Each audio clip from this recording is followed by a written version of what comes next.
Oi, gente, tudo bem? Sejam bem-vindos ao Estatisticast. Eu sou a professora Fernanda Maciel e esse é o meu podcast de estatística e dados. E aqui eu trago convidados que falam de suas trajetórias, de suas carreiras. Você que quer entrar no mundo dos dados, você que já está no mundo dos dados, você que quer expandir o seu conhecimento, você pode aprender mais com os convidados que estão aqui no Estatisticast. A convidada de hoje é a Raquel Lins, uma pessoa multidisciplinar. Ela é produtora de conteúdo no LinkedIn, ela toca projetos globais, ela, além disso, fundadora de uma empresa de de skincare, né, a Unlabel. E Raquel, agora com as suas palavras, se apresenta aí para o pessoal. Fê, obrigada por me receber aqui. Eu acho que você já me apresentou super bem. Eu adoro falar que eu sou uma pessoa multidisciplinar, porque quando a gente é multidisciplinar, a gente tem esse desafio de se definir um pouquinho. Comecei minha carreira com projetos, trabalho com projetos quase 9 anos, um pouquinho mais de 9 anos. Sou voluntária na ONU, ajudo crianças a aprenderem inglês. Fundei a Unlabel, que é uma empresa de skincare, e a gente tem uma comunicação super inclusiva. A gente fala de skincare não para beleza, mas para autocuidado. E estou ali no LinkedIn me expondo também há uns bons anos, tentando humanizar um pouquinho a carreira e a vida corporativa. Realmente, né? Eu tentei resumir aqui, mas o seu CV é extenso e bem generalista, né? E é uma coisa que a gente está falando muito, né? Ser um especialista, ser um generalista. E então me fala, dado esses pratos que você anda balançando aí, como que você começou a sua carreira? Eu comecei a minha carreira com projetos, mas foi numa área financeira, era controladoria, e eu tocava projetos para entender qual seria o custo para parar a fábrica para produzir peças fora de linha. Então, foi super bacana para a dinâmica que eu tive. Eu comecei minha carreira com isso. Mas, uma coisa que eu acho legal falar para as pessoas é que eu não tinha muita ideia de onde eu queria ir. Eu formei economia. E a minha formação, ela foi de economia voltada para pesquisa de mercado. Eu não fazia a menor ideia do que eu podia fazer com aquele diploma, com o meu diploma. E eu falava assim, bacana, terminei isso aqui, o que eu posso fazer com isso? O que um economista que não é de mercado financeiro faz? Eu falei, onde eu vou? Então, eu não tive aquele critério de escolher muito no começo da minha carreira para onde eu iria. O primeiro estágio que eu passei, eu fui. Então, eu sabia que eu queria ir para uma empresa boa, uma empresa que fosse abrir portas para outras oportunidades. Mas eu não estava escolhendo muito. Ah, eu quero ir para, sei lá, logística, quero ir para marketing. Não, não fazia diferença. Eu queria ter a primeira experiência para poder direcionar. E muito da minha carreira foi assim. Eu queria dar outros passos. Então eu sabia que tinha que ser sempre adiante. Mas eu nunca desenhei muito. Ah, tem que ser nessa direção, tem que ser desse jeito. Eu falava, eu quero um desafio e um passo adiante, não importa para onde seja. Então, foi assim que eu comecei. E aí hoje você participa disso tudo aí que você participa, né? Sim. Então, fala, de toda a experiência que você já teve, qual foi o maior aprendizado que você já teve? Olha, eu tive vários aprendizados. Eu acho que até hoje eu continuo tendo grandes aprendizados. Eu acho que uma dica que eu posso dar para as pessoas é diversifiquem os cenários. Porque é isso que vai trazer aqueles aprendizados para você ter sensibilidade para entender o que cabe e o que não cabe na vida. Foi passando por empresas diferentes que eu fui entendendo que, sei lá, mandar mensagem fora do horário não era ok. Porque tinha empresas que mandavam, tinha empresas que nem meu WhatsApp pediam. Então, eu acho que quando eu cheguei numa empresa que não pedia meu WhatsApp, foi que eu entendi, nossa, não é normal, não deveria ser das pessoas terem meu WhatsApp pessoal para me mandar mensagens de trabalho. Então, circular nos ambientes, circular em culturas diferentes, em empresas diferentes, me trouxe assim, aprendizados importantes. Cada empresa me deu um leque de aprendizados para que eu pudesse estar aqui onde eu estou com a cabeça que eu tenho hoje. Isso foi assim, um combo de coisas. Terapia, empresas boas, empresas ruins, líderes bons, líderes ruins. E aí eu fui montando esse combo. Eu acho que o aprendizado grandioso foi esse. Não tenha medo dos desafios diferentes, de lugares diferentes, de ir adiante, de mudar de empresa, até para você decidir para onde você quer ir, o que você gosta. Eu descobri que eu gosto de muitas coisas, trabalhando com muitas coisas diferentes. Então, aparecia um desafio novo, um trabalho novo, um chefe novo, eu falava assim, legal, quero tentar isso. Cara, vamos! E eu ia, eu sempre me joguei. E não ter esse medo, eu acho que é importante se a gente quer aprender e se a gente quer avançar. E experiências ruins, elas vão estar ali, mas as boas também vão estar. E a gente só vai conhecer isso tentando, explorando. E a gente está num momento do mercado que é um pouco esquisito, né? Então, a gente está com muita mudança, muita tecnologia envolvida. A gente não tem que ter medo da tecnologia. Eu acho que ela vem como aliada. Mas eu li um post de alguém que eu não vou lembrar quem que é, não vou poder citar a pessoa, falando que a gente não tem. O nosso medo não é tecnologia, mas é como o capitalismo vai usar essa tecnologia. O capitalismo ele usa as tecnologias para obter mais lucro. E nisso, as pessoas elas acabam sendo cortadas de processos importantes, inclusive para o próprio capitalismo. E eu achei isso interessantíssimo, porque eu falei, caramba, o problema nunca teve na tecnologia, mas como usam ela e para que usam. E então a gente tem que ficar atento. O mercado ele está nesse momento esquisito, mas como que a gente se posiciona para focar na nossa carreira de uma maneira saudável, ser líderes saudáveis, ser pessoas, ser um par saudável também, porque não é só de liderança capítulo mundo, a gente trabalha com outras pessoas também, mesmo em cargos que não são de liderança. Então, como que eu vou ser um par legal para a pessoa que está do meu lado? Como que eu vou ajudar essa pessoa? Como que a gente pode crescer junto? Que eu acho que isso é um aprendizado legal.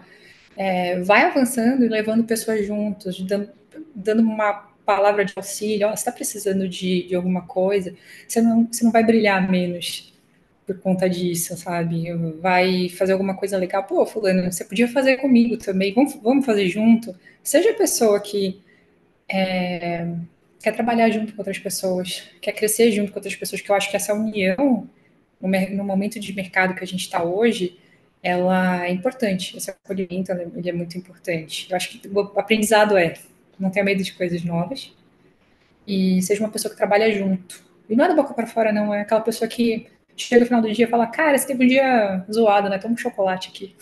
Porque a gente recebe isso das pessoas também, não é só dar um chocolate por dar, mas ó, estamos junto aqui, vamos se apoiar. Eu acho que é bacana, que a gente espera isso dos outros, né, Fê? Mas a gente muitas vezes não dá isso para as pessoas. Uma palavra de afeto, né? Sim. Eu achei interessante o que você falou da diversidade, eu concordo muito, né? O quanto mais a gente conhece do mundo, mais a gente sabe o que a gente gosta e o que a gente não gosta. E isso é importante, principalmente até para quem é jovem, né? Muita gente que nos acompanha aqui tá não só jovem de idade, mas já até de carreira. E aí a pessoa assim, mas eu não sei o que que eu gosto. Mas você também não vai adivinhar e descobrir na bola de cristal, né? Você precisa estar envolvido em coisas diferentes. Então, se você estiver fazendo uma faculdade, se envolve com pessoas e projetos diferentes, tenta fazer trabalho voluntário também, dedica o seu tempo e vê o até para você desenvolver o seu relacionamento com pessoas. É engraçado que você falou isso, porque hoje mesmo eu conversei com uma aluna e ela estava me contando a história que ela, desde os 7 anos de idade, ela tinha certeza que ela queria seguir uma certa profissão. E ninguém da família dela tinha essa profissão. Ela inventou, assim. E aí ela foi fazer a faculdade daquilo e ela não gostou. Ela achou muito difícil, muito complicado. Ela não se via ali. E aquilo foi, assim, super triste para ela e traumatizante, porque como assim? A profissão da vida dela, dos sonhos, da infância dela, e ela não ia... Mas se ela não fizesse aquilo, o que que ela ia fazer? Mas aí, né, depois de muita reflexão, e falando com outras pessoas, ela acabou entrando numa outra área, estudando, então ela se achou e viu realmente a área que ela gostava, tudo dado também, falou com a tia, então ela meio que juntou assim umas ideias. E conversando com ela, você vê como que ela realmente tem uma paixão naquilo, porque assim, gente, realmente o que ela tá me falando, eu quero ser cliente dela, assim, sabe? E a menina começando agora a sua carreira. Então, uma coisa também a se pensar, né? Isso foi um dos pontos que você falou, que eu achei interessante. Essa questão de. Acho que se eu tenho uma certa empatia, às vezes até uma coisa que a gente tem que se forçar, né? Eu, por exemplo, como uma pessoa que eu fui tímida por muitos anos da minha vida, até hoje eu posso ver alguém numa situação que pode querer ajuda, mas eu tenho uma tendência a ficar na minha para não incomodar. E às vezes uma palavra. Então, assim, eu me forço até a dar aquela palavra, né? Tipo assim, tá tudo bem? Então, só de perguntar isso, às vezes. Eu vou sair da minha zona de conforto, mas é assim, gente. A gente tem que tentar também, né? Sim. E você sabe que eu lembrei de uma fala do Theo, né? Se estão te ouvindo aí, gente, beijo, Theo. Quando ele foi no Intox, ele falou que eu achei interessantíssimo, porque eu sempre cito o Theo, porque eu acho que o Theo em habilidades comportamentais, ele é muito técnico, mas ele é muito bom em habilidades comportamentais, ele se comunica de uma forma muito gentil. E aí eu perguntei pro Theo, eu falei, nossa, Theo, como como foi para você? Como que você desenvolveu isso? Porque geralmente em pessoas muito técnicas não é uma skill, não é muito presente, a comunicação não é uma skill muito desenvolvida. Ele falou uma coisa que eu achei genial. Ele falou, cara, o primeiro curso de soft skills que eu tive foi na igreja, porque eu fui palhaço, então eu visitava os hospitais como palhaço para alegrar as pessoas. Eu achei genial. Porque eu falei assim, caramba, a prova de que você está em ambientes diferentes, eles contribuem para a pessoa que você enquanto profissional. Enquanto profissional. Então, assim, às vezes você está fazendo uma aula de cerâmica, vai te ensinar alguma coisa, uma aula de dança, vai te ensinar alguma coisa.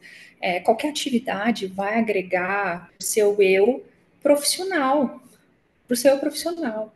Então a gente tem que parar de, eu quero fazer o curso da marketing, sei lá, da minha área, assim, marketing. Ou é importante também, gente, é legal, mas se desenvolver em outras áreas vai ajudar você a ter criatividade para resolver problemas do dia a dia.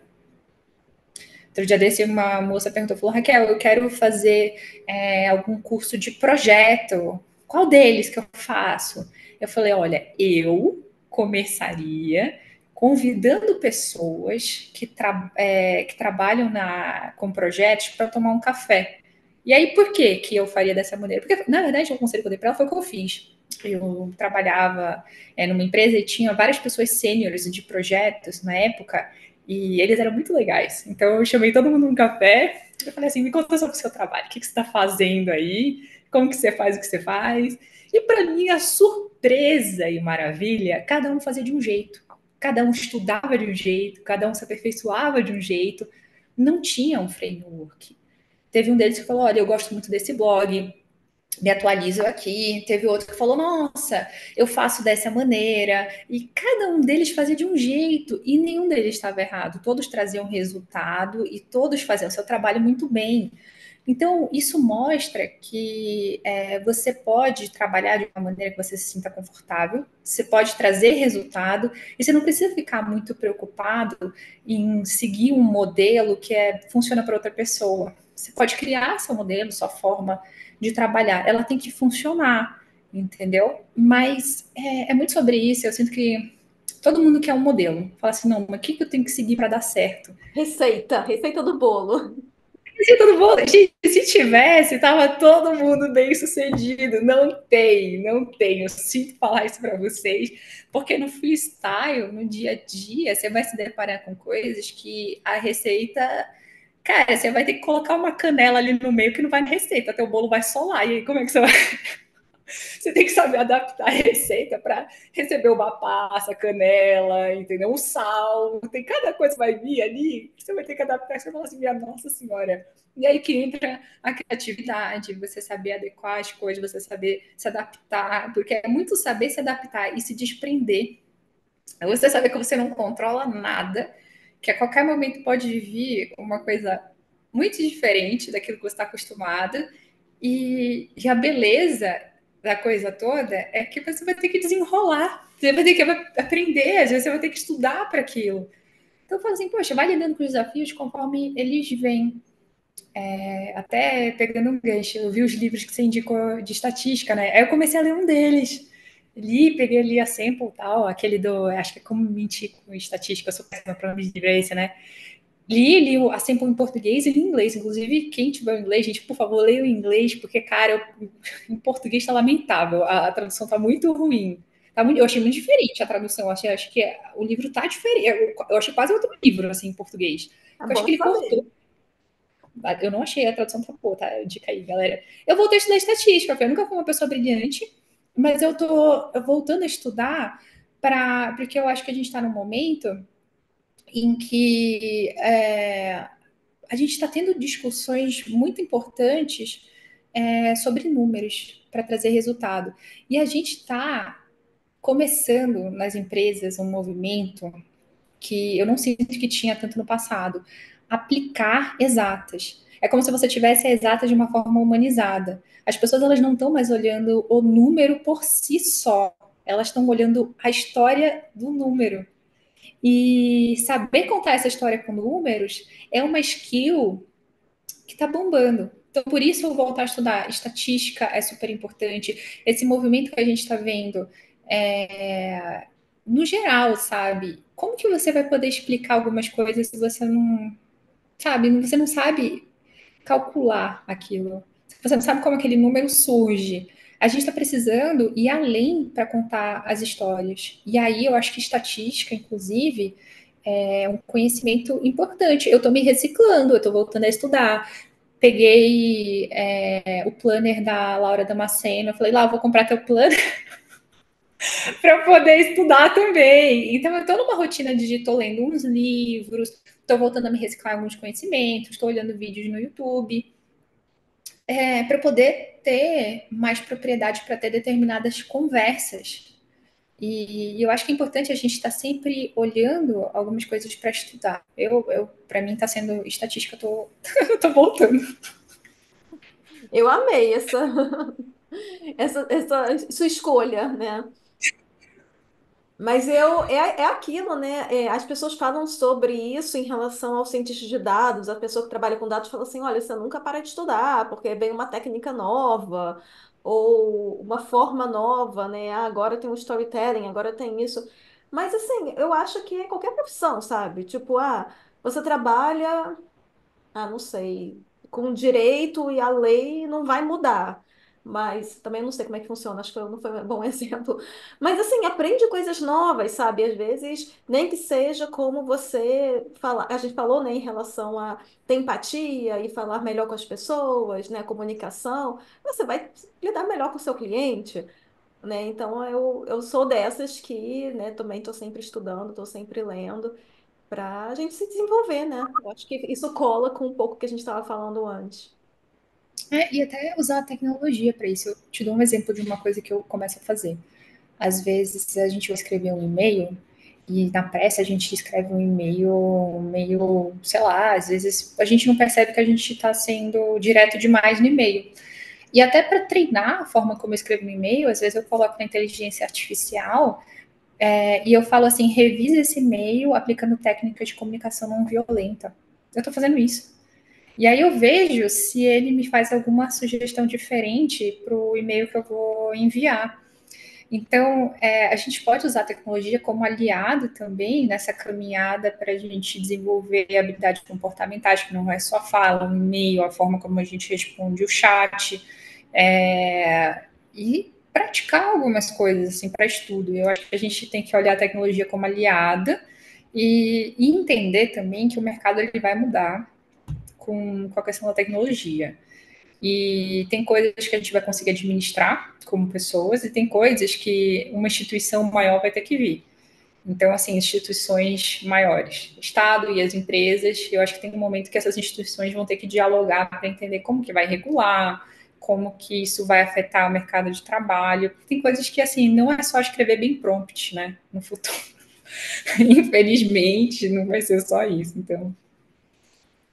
E aí você, né, a gente acabou puxando uns ganchos aqui e eu achei legal o que a gente veio falando. Mas eu tenho uma outra pergunta sobre a sua trajetória. Eu perguntei do seu aprendizado. O que que mais te surpreendeu? E pode ser, de repente, uma surpresa muito positiva que você teve, pode ser alguma coisa negativa, alguma coisa que você gostaria de contribuir.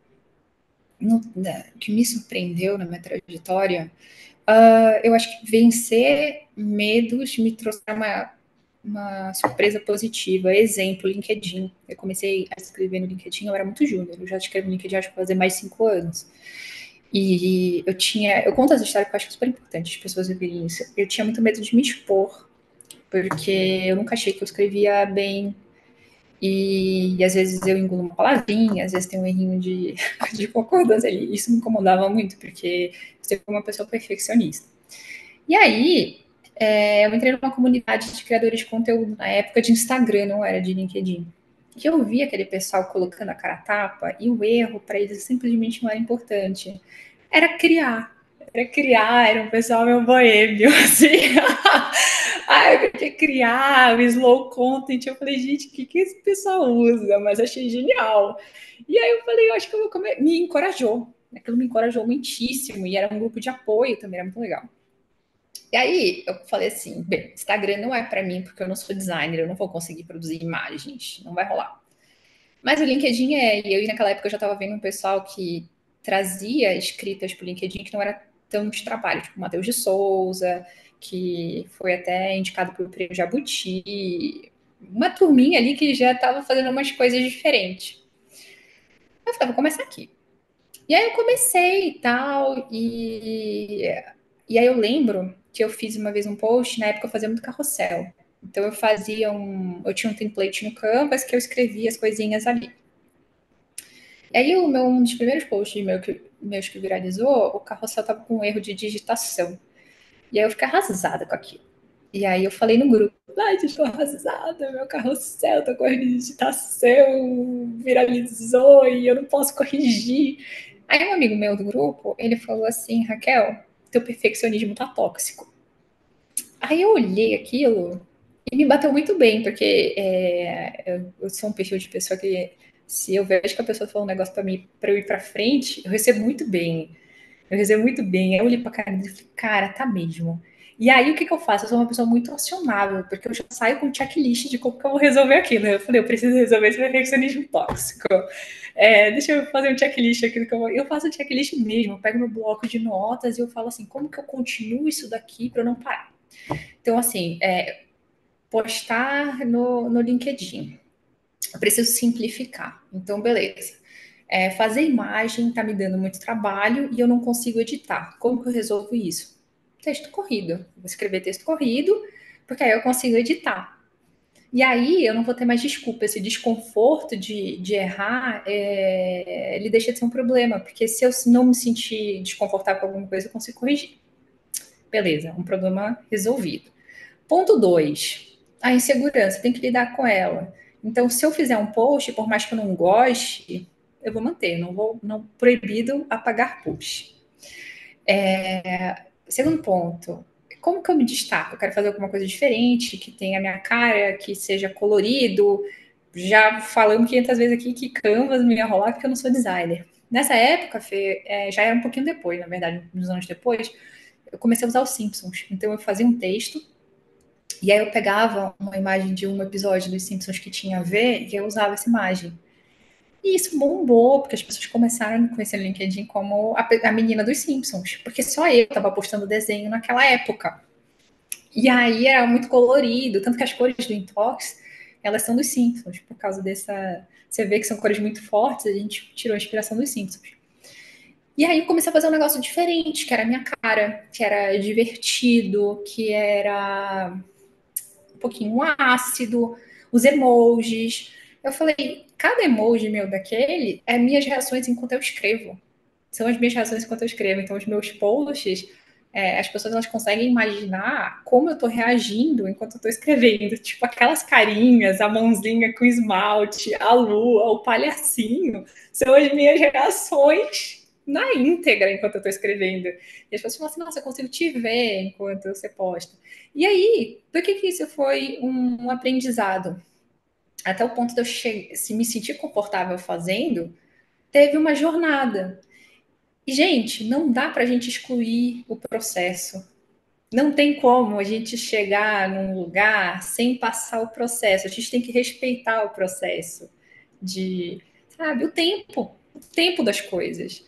E eu sinto que a gente tá numa era tão digital, que as coisas acontecem tudo tão rápido, é um scroll de distância, né? Que a gente desaprendeu a respeitar o tempo das coisas. E foram anos para eu chegar nesse lugar de conforto. Eu continuo me reinventando, não parei. Hoje em dia estou criando conteúdos em vídeo, coisa que eu não me sentia confortável em fazer. Puxei o Heitor junto, que também zero tinha Eu falei, o Heitor, é o seguinte, a gente pula do precipício juntinho, vamos? Ele, não, vamos junto. A gente está gravando em docs. Mas foi um processo. E eu continuo me desafiando de coisas diferentes, sabe? Então, é importante a gente se desafiar, a gente entender aquelas coisas que estão incomodando e a gente trabalhar, sabe? Falar assim, pô, eu vou sair da minha zona de conforto aqui, vou, mas o que eu ganho saindo da minha zona de conforto? Pô, o LinkedIn ele foi só o ego negativo. Até a maneira como eu me posicionava no LinkedIn trouxe para minha vida profissional e pessoal a maneira como eu me posiciono. Eu comecei a estudar comunicação não violenta e aplicar isso na minha vida. Então, assim, o LinkedIn e a exposição no LinkedIn virou um laboratório.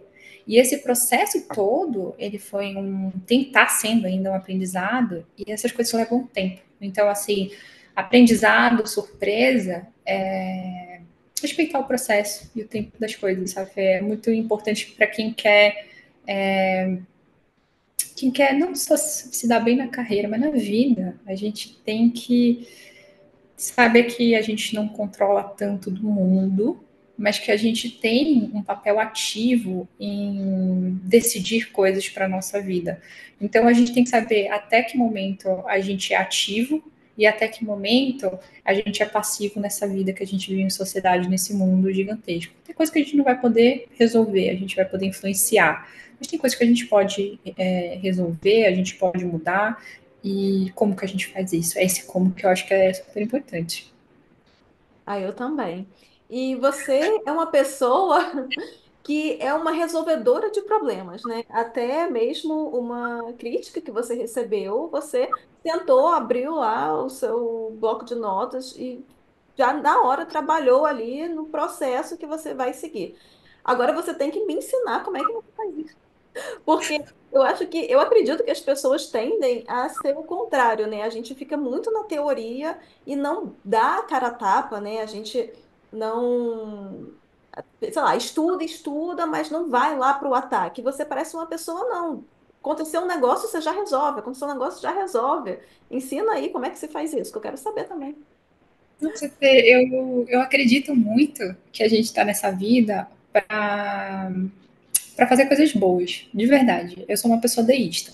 E eu gosto de falar isso porque eu quero que as pessoas entendam o meu ponto de partida, até para elas filtrarem o que funciona e o que não funciona para elas. E não tem como eu excluir da minha fala que eu acredito que alguma coisa no universo nos criou. E aí eu parto do seguinte princípio: a gente é parte de algo maior. Como parte de algo maior que cria, a gente tem o poder de criar. E aí vem o poder de ser criativo, o poder de mudança, o poder de transformar. Se te entregarem um pedaço de madeira, talvez um pedaço de madeira não, mas enfim, vamos usar esse pedaço de madeira. Você consegue fazer uma cadeira. Olha que coisa linda. Olha que coisa linda. A gente tem o poder de transformar coisas. E para que a gente está usando esse poder que a gente tem? E aí, quando a minha ficha caiu disso, eu falei, gente, eu tenho o poder de transformar muitas coisas que estão ao meu redor. Eu tenho o poder de transformar muitas coisas da minha vida. E aí a gente entra em um outro ponto que é, mas transformar para, sei lá, ser um CEO, não necessariamente. O que te preenche é diferente do que preenche o outro. Se eu chegar para minha avó e falar o que é transformação para você, às vezes pode ser uma coisa muito simples, é o bolo que ela quer que dê certo, entendeu? As ambições das pessoas, elas são muito diferentes. A gente mede as pessoas pela mesma régua que é a nossa. Tem uma avó que adora fazer bolos e biscoitos. Então, com certeza, para ela, o sucesso vai ser ela conseguir botar o café da tarde para os netos e para os filhos e todo mundo falar que tá gostoso. Para ela vai ser sucesso. E eu tenho uma outra avó que tinha comércio. Então, para essa avó, o sucesso pode ser a receita, o faturamento. São pessoas completamente diferentes, com métricas de sucesso diferentes e com poderes criativos direcionados para coisas diferentes. E aí, eu acho que dentro da nossa vida, a gente tem que entender aonde a gente está colocando a nossa energia e se essa energia ela está sendo para construir coisas que vão ser positivas para a gente e para as outras pessoas. E uma coisa que eu repito muito para mim é que eu faço uma promessa para mim, fiz uma promessa para o universo, que tudo aquilo que eu tocar vai prosperar. E eu vou colocar minha energia nisso. Vai prosperar. Não sei como, não sei onde, mas vai prosperar. Se eu pegar um café, eu vou fazer o melhor café que eu puder com aquilo que eu tiver. Se eu pegar um projeto, eu vou fazer da melhor maneira com que eu tiver. Quero fazer sorrindo, quero, sabe, fazer da melhor maneira que eu puder. Então, eu coloquei na minha cabeça, eu tenho o poder de criar e de fazer coisas melhores e de gerar prosperidade, de transformar coisas, e eu vou usar esse poder que eu tenho para melhorar o ambiente que eu estou, para melhorar a minha vida, para melhorar a minha existência, seja estudando, seja trabalhando, seja ajudando uma pessoa que cruza o meu caminho.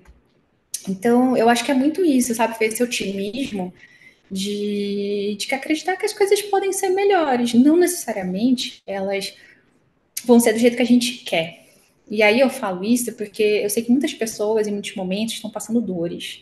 E dores muito graves e severas, e todo mundo tem sofrimento na vida. E a gente precisa entender como que a gente, apesar dos sofrimentos, a gente continua, a gente dá sequência à vida.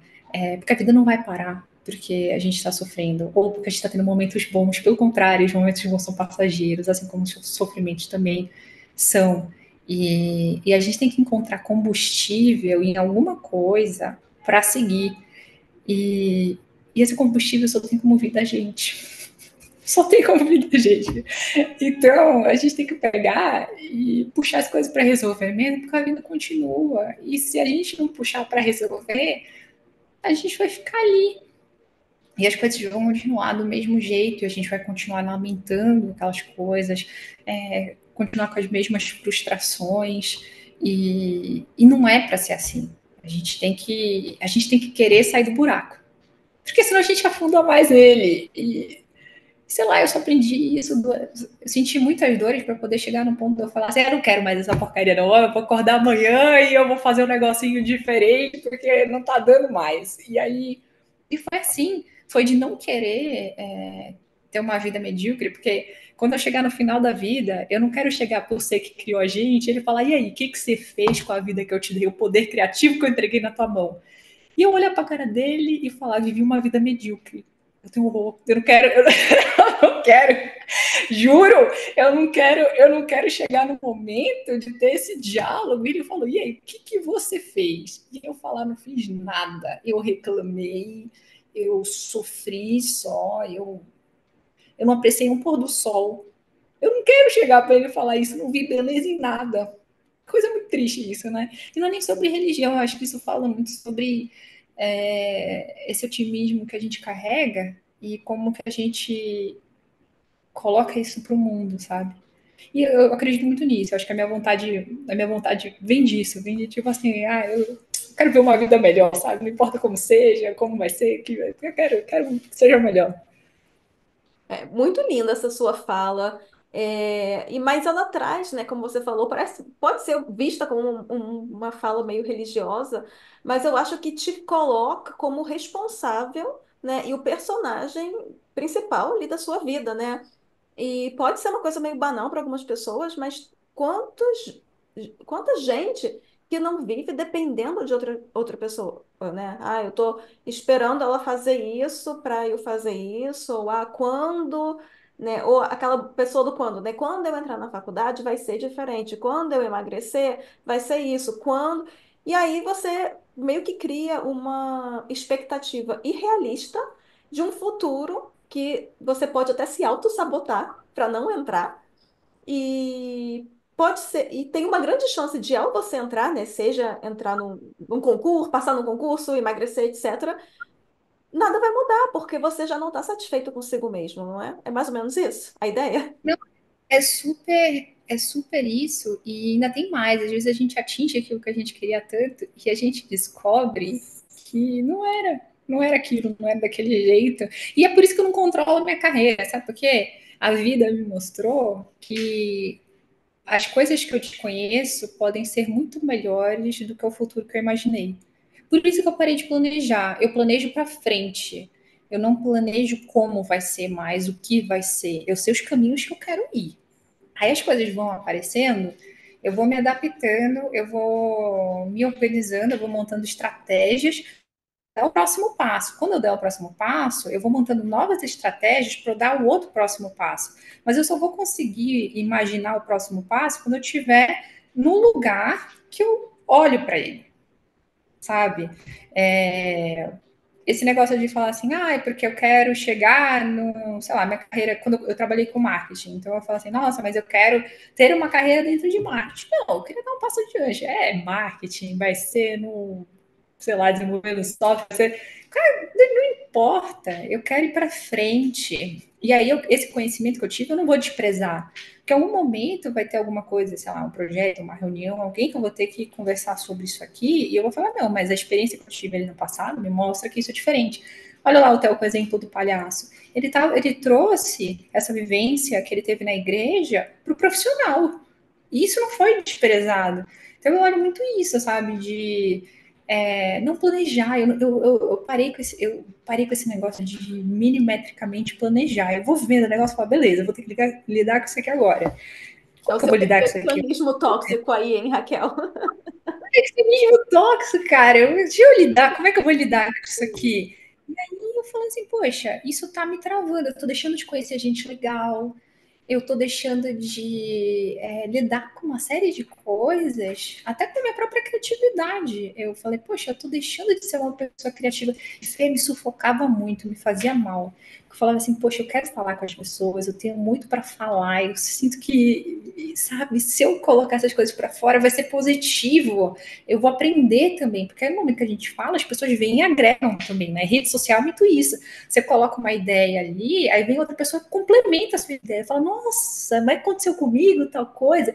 E às vezes eu leio comentários que eu falo assim, esse comentário é tão genial que eu não tenho palavras para responder. Eu acho que se eu, se eu dar um coraçãozinho ali, eu não vou estar expressando. Aí às vezes eu falo assim, eu achei genial. Eu não tô assim, às vezes eu falo assim, nossa, achei muito legal. Eu não tô sendo simplista, eu achei realmente muito legal e me faltam palavras para falar o que eu achei legal, eu fico refletindo, eu falo, cara, olha o que a tal pessoa falou, olha que... Eu acho isso muito rico, eu acho isso rico demais, sabe? Olha, uma outra pergunta que eu quero fazer para você, dado toda a sua experiência, né, você como uma pessoa ali generalista, como que você vê o mercado hoje? Tem uma coisa que você poderia trazer de sugestão para os nossos ouvintes, ou até de repente algum pensamento, né, alguma, olha, eu vejo mais ou menos essas coisas, vamos pensar sobre isso?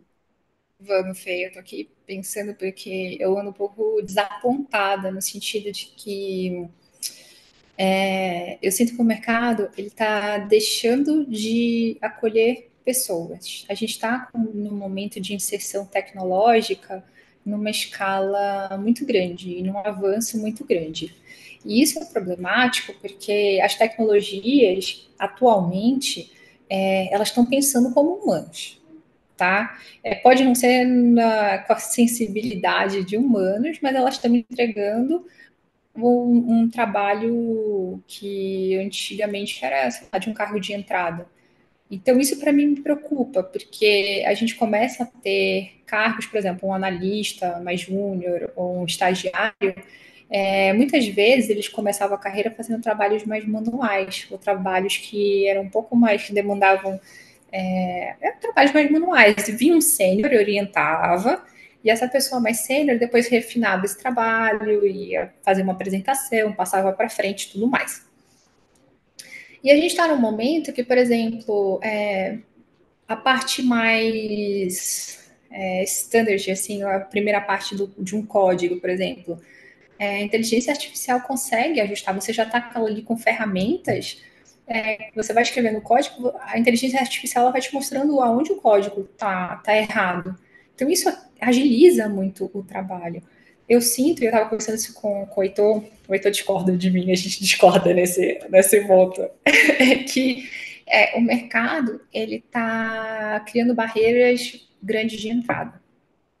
E isso começa a se mostrar. Eu fiz uma pesquisa rápida no LinkedIn dos cargos que estão publicados hoje, em dados. E aí, eu só li o número, eu não aprofundei muito. Mas, acho que estava assim, mais de 50% dos cargos eram sêniors. Sabe, acho que 800 cargos, eu estava olhando no Brasil, mais de, acho que 80% era tipo sênior. Júnior tinha, sei lá, 10% júnior. Uma coisa que eu vi também que eles mudaram muito a nomenclatura dos cargos júnior, eles estão colocando como assistente. Então você tem Será uma que as mudança. empresas estão tão maduras assim para quererem, precisarem de sênior somente sem passar pelo júnior? Será que é isso? Então eu não sei o que está acontecendo, mas uma coisa eu tenho certeza: estão enxugando os times. Então, um time que, sei lá, tinha 10 pessoas, eu acho que esses times estão começando a ter menos gentes, olha, menos pessoas. E essas pessoas, talvez, elas tenham um nível de senioridade maior. E aí, a gente tem um problema de entrada no mercado mesmo. E isso é preocupante, porque sem experiência, como que as pessoas vão crescer na carreira e se tornar sêniores no futuro? Então, isso talvez no futuro a gente tenha um desabastecimento do mercado. Com inteligência artificial, como que as pessoas também vão se aperfeiçoar? Então, muitos desses profissionais hoje que são sêniores aprenderam na raça, pegando os problemas, desenvolvendo. Só que com inteligência artificial, não resolvendo todos os problemas, mas facilitando a resolução de muitos problemas, como que isso vai reverberar no mercado do futuro e como que isso está reverberando hoje? Eu tenho refletido muito sobre isso. Eu acho que o mercado ele tá sendo enxugado, tá? E o tamanho das estruturas ele vai sofrer redução. E eu não estou falando isso para ser uma pessoa super pessimista. Eu estou falando isso porque eu sinto que são conversas que a gente precisa começar a ter sobre o mercado de trabalho, porque em 5 anos a gente vai estar numa situação que a gente vai ter que agilizar a reflexão e a solução de alguns problemas. O próprio Elon Musk estava falando de renda universal. Para ele estar falando de renda universal é porque realmente a gente está indo num caminho que a gente vai ter ali um exército de reserva grande. O Marx já fala desse exército de reserva, né? Então, como que a gente vai lidar com isso? Como que vai ser o mercado do futuro? Como que as pessoas vão entrar no mercado? Postaram a primeira, como é que fala? Foi engenheiro de dados de inteligência artificial, que era um rapazinho de óculos, assim, que ele entrou no GitHub, ele conseguiu resolver, acho que foi 14%, 40%, não lembro a porcentagem, dos problemas que estavam no GitHub. Tipo, ele era uma inteligência artificial, tinha uma persona, era um menino, deram um nome para ele. E aí, o próprio fundador da NVIDIA, é NVIDIA que fala? Uhum. Ele falou que não é para as pessoas estudarem mais linguagem de programação, porque a inteligência artificial vai fazer tudo.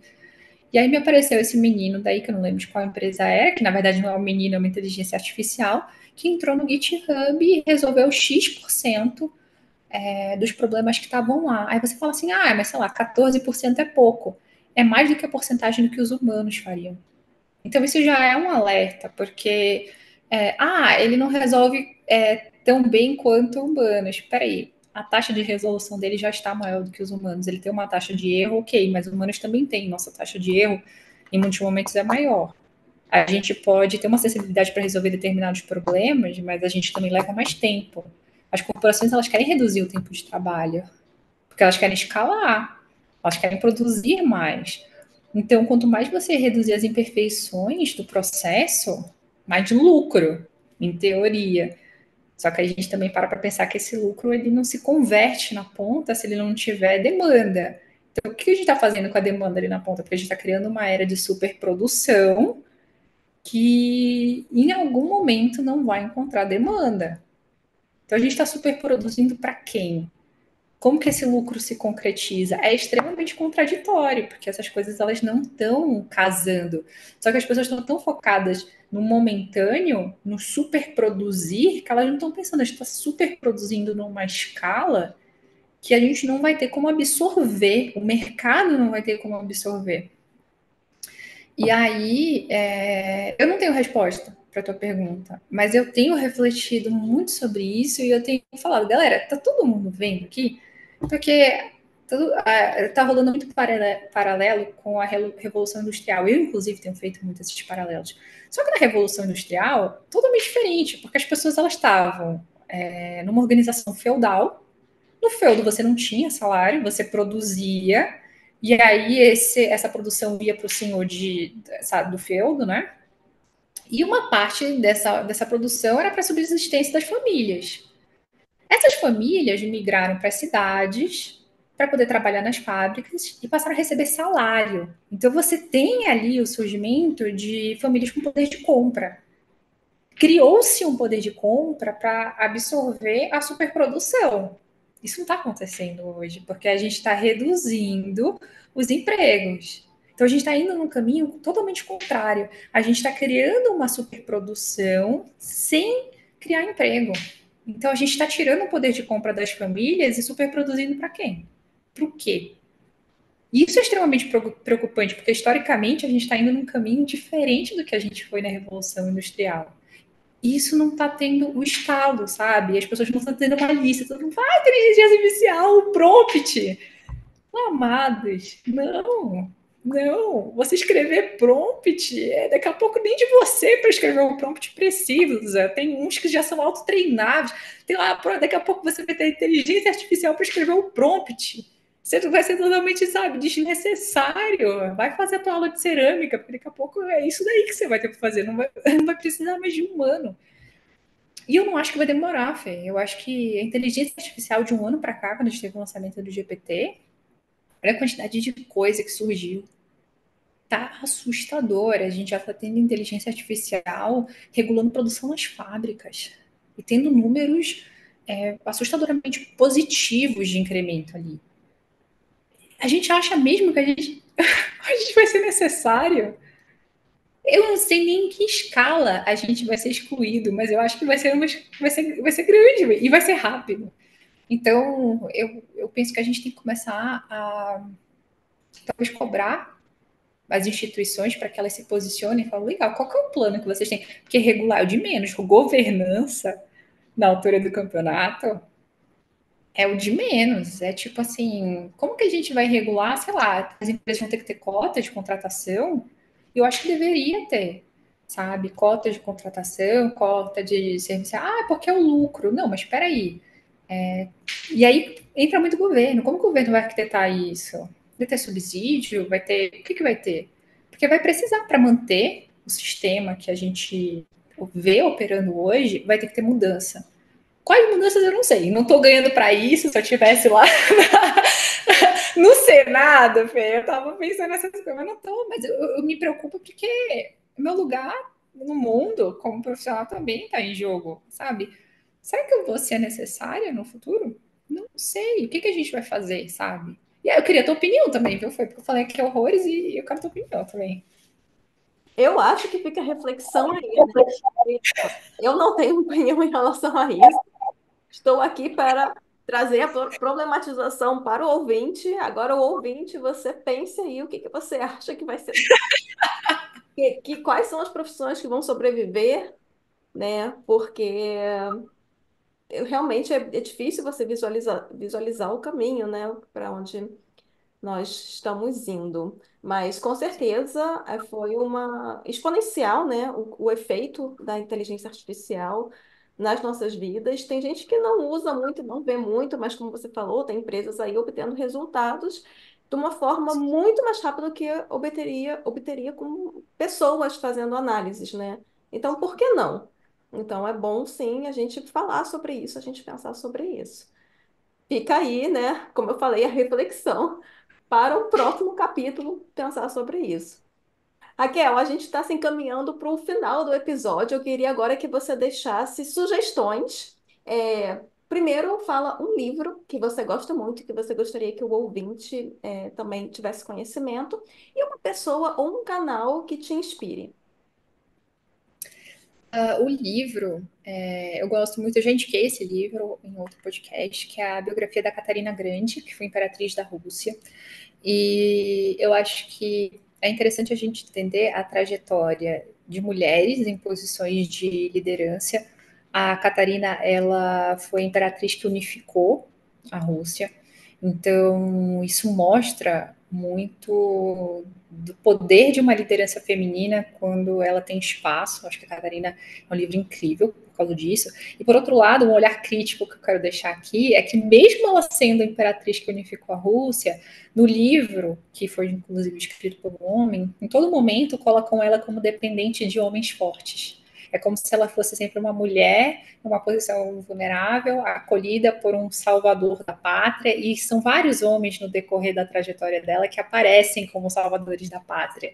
Então você tem o Potemkin, você tem o outro que eu não lembro mais o nome, que auxiliou ela, porque ela se tornou imperatriz com um golpe de Estado, tá, gente? Também é importante falar isso, que ajudou ela a dar esse golpe de Estado. Então é importante a gente olhar como sempre, mesmo ela sendo essa mulher forte, que deu um golpe de Estado, que unificou a Rússia, como todo momento no livro ela é colocada como dependente de um homem. Ela só conseguiu por causa de um homem, era sempre os amantes que ela escolhia, que eram mais fortes.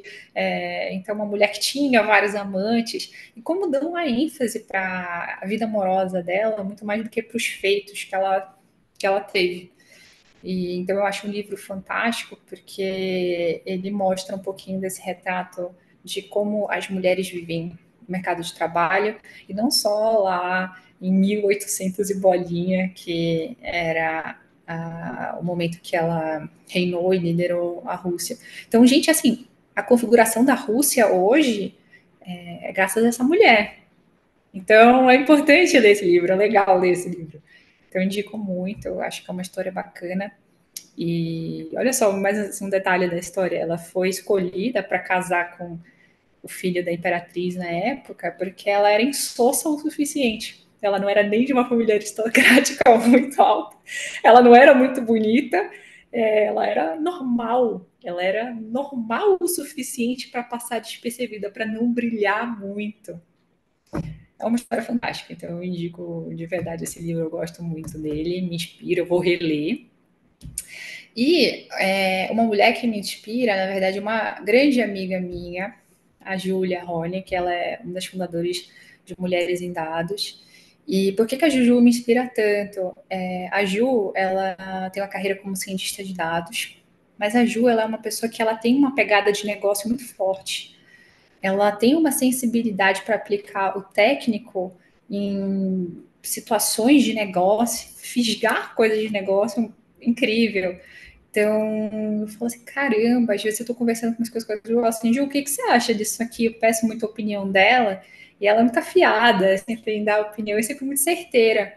Então, é uma mulher que eu admiro muito, por conta dessa habilidade que ela tem de conectar os mundos, do que é técnico, das necessidades, de adaptar, de encontrar a solução. E aí é uma pessoa, uma amiga que eu admiro bastante. Legal. E agora é a hora do jabá. Deixa aí o convite para as pessoas conhecerem o seu trabalho, suas redes sociais. Hora de fazer aí o merchan. Vou fazer um merchan, falar, olha, galera, entrem no meu LinkedIn, primeiro ponto, me sigam. Acompanhe o Intox. Por que eu vou falar para vocês acompanharem o Intox? O Intox, ele é um projeto que a gente entrevista pessoas, sabe? E a gente está nessa temporada entrevistando profissionais da área de dados. Então, são profissionais muito diversos que a gente tem mapeado para as entrevistas. A próxima temporada não vai ser dados o tema, vai ser growth. E a próxima temporada a gente já está vendo outro tema. Então, a gente traz convidados relacionados àquele tema da temporada. Então, é muito legal seguir, porque são diferentes visões sobre o mercado de trabalho em diferentes áreas. Então, então super vale a pena. Olhem no LinkedIn, acompanhem, porque eu acho que vai ser super interessante para quem quer ver novas visões de carreira, porque às vezes a gente está em dúvida no que a gente está fazendo, onde a gente vai. Então é legal a gente ver como pessoas em diferentes ambientes, diferentes estruturas, diferentes empresas, diferentes lugares, diferentes países estão lidando com dores e problemas que a gente está passando agora. Até para a gente ter aquele movimento criativo de solucionar problema. É só um contato com diferente que a gente pensa em soluções diferentes. Então fica aí o convite para vocês acompanharem o Itox e me acompanharem também no LinkedIn. E a sua empresa de skincare, quantas andam? Quantas anda? É um label que eu falo pouco. Então, assim, para quem não sabe, para quem tá curioso, a Fê tava assim, meu Deus, você tem uma marca de skincare. Tenho a Unlabel, então o nome, ele já vem de tirar os rótulos. Porque eu sentia que as marcas de skincare, eu sinto isso ainda muito, elas falam muito de beleza. Então, de como você ter um produto de skincare para ficar mais bonita. O que é ok, mas o movimento é sempre de como a mulher fica mais bonita. Não tem nada de errado, gente, de a gente querer se sentir mais bonita. Mas essa necessidade que o mercado oferta para a gente de ter a pele perfeita, de ficar mais bonita, de ter uma pele sem poros, é uma cobrança, vira uma cobrança totalmente irreal sobre o que é beleza. E a gente deixa de se aceitar como a gente é, porque a gente começa a acreditar que a gente não é perfeito, com as linhas que estão surgindo, com os poros que estão ali, com aquela acne que surgiu. E não, a gente tem que começar a dialogar sobre a gente ser quem a gente é e começar a falar sobre produtos de skincare, de cuidado com a pele, para a gente se sentir confortável. Porque ninguém quer ter uma pele que está repuxando porque está ressecada. Então, quais produtos que eu posso usar para manter minha pele saudável, para manter minha pele sem inflamações? Porque isso não faz bem para a saúde. E aí é esse tipo de conversa que a gente tem que ter. A gente está se cuidando para quê? Ou para quem? Então a Unlabel, ela foi muito fundada. Eu fundei a Unlabel porque eu queria que as pessoas tivessem um diálogo mais consciente sobre cuidado com a pele. Porque os produtos de cuidado para a pele, para mulher e para homem, eles têm abordagens diferentes. E sempre é focado na estética. E eu não queria que fosse assim. Eu queria que as pessoas com toda a sua pluralidade, elas fossem se sentissem acolhidas. Então, como que a gente fala de skincare sem falar de beleza, sem criar essa obrigação de usar algo para ficar mais bonito? Eu, como fundadora, eu não quero que as pessoas usem para ficarem se sintam dependentes, não é uma prisão. Eu não quero que a beleza seja uma prisão, eu não quero que os produtos sejam uma prisão. Então, tanto que o primeiro produto desenvolvido, ele foi um produto muito versátil por conta disso, sabe, Fer? A gente desenvolvia a niacinamida, a base totalmente natural.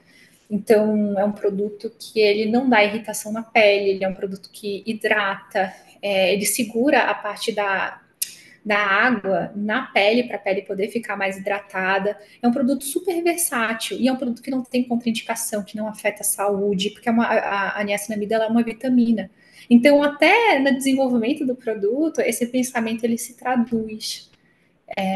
Então, a Unlabel ela é muito uma marca disso. E eu sinto que eu tenho que falar mais da Unlabel, porque é um projeto muito bonito, que as pessoas. E é uma marca que eu tenho tentado captar investimento, eu estou nesse momento de captação de investimento, que é para uma marca que é para ser coletiva. Então, meu sonho é ter a Unlabel numa estrutura de blockchain para as pessoas votarem, decidirem formulações, votarem, decidirem produtos. E como que a gente faz isso, sabe? Então a gente é uma marca de skincare que eu vejo muito atrelada a comunidades e tecnologia no futuro. Então a captação ela tem sido muito nesse sentido de como que quem usa os produtos decidem que produtos o mercado lança. Porque eu sinto também que tem muito essa imposição do que o mercado quer que a gente use. Então, olha, você vai ter que usar essa vitamina C desse jeito. Então, como que a gente cria produtos para as necessidades reais das pessoas e bota esses produtos para rodarem para as pessoas também experimentarem até antes do lançamento, sabe? Uma vitamina C. Você recebeu uma amostra antes do produto ser lançado, você testar esse produto, você fala, eu gostei desse produto, ele fez diferença para minha pele, eu quero que ele seja lançado. Então, as pessoas elas entram num processo muito mais participativo e co-criativo com a marca.